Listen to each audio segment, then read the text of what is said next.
y a 10 ans, c'était Bernard Piquemal, président de l'ADT, et qui avait lancé l'opération Ambassadeur. L'ambassadeur, c'est celui qui aime son pays et qui veut le mettre en valeur. Ce n'est pas en termes diplomatiques, mais en termes d'engagement pour le territoire d'où on est issu. Je l'avais fait au niveau Golfe. Il y en a 1681 qui portent en eux le Saint-Pierre Ariège, mais aussi la volonté de faire, puisqu'ils aiment leur pays, de le faire aimer à d'autres. C'est le rôle, c'est un peu le principe de la boule de neige.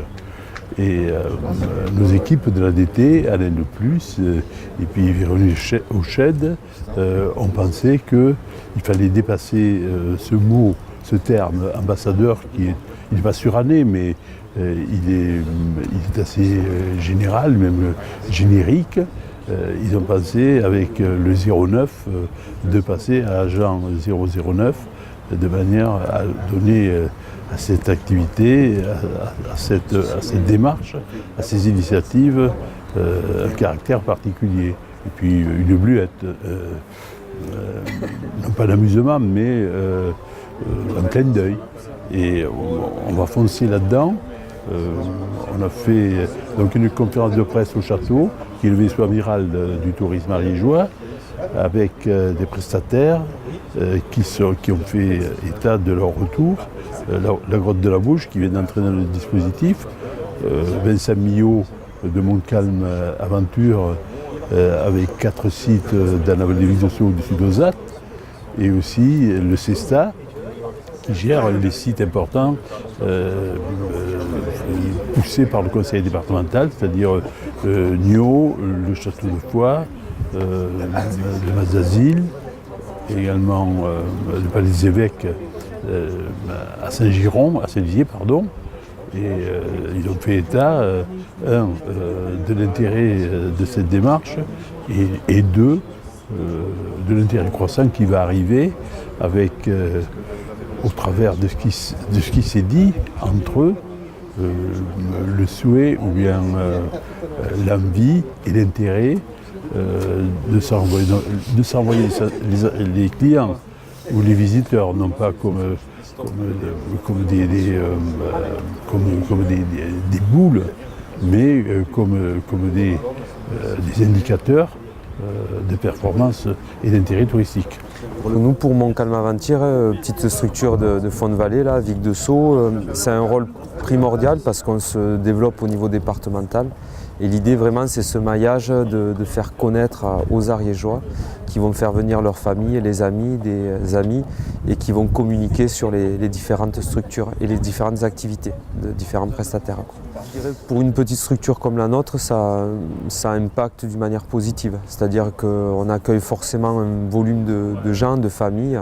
Il y a au moins 3-4 personnes dans les familles, donc ce n'est pas une entrée gratuite sur le volume qui nous fait mal, et plus au contraire, ça peut encore amener d'autres personnes. Et on met le bénéfice sur cette toile que ça va engendrer, et ça c'est bénéfique pour la structure.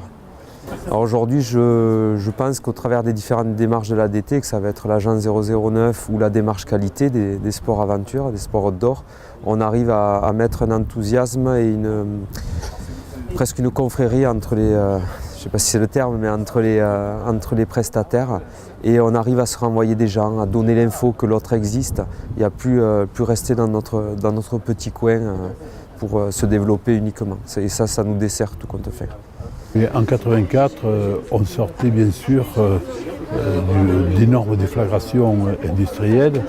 Vous savez bien sûr, tout le monde sait qu'au début du XXe siècle, comme l'électricité ne se transportait pas, les grosses unités industrielles étaient dans les fonds de vallée. Elles sont parties, et que faire on n'a pas trouvé de gisement aurifère, ni même du nickel, ni même du charbon. Le charbon s'est terminé. Et on a une nature préservée qui est notre marque de fabrique, et qui est notre gisement de développement naturel, avec le développement d'une civilisation de loisirs, de voyage et de tourisme, On vient de la partie, c'est vrai qu'on partait de bas parce que on a un peu un instinct grégaire en Ariège. On est de là, on aime ce pays. Certains même ont envie de le garder pour eux, ce que je ne conteste pas, mais que je regrette.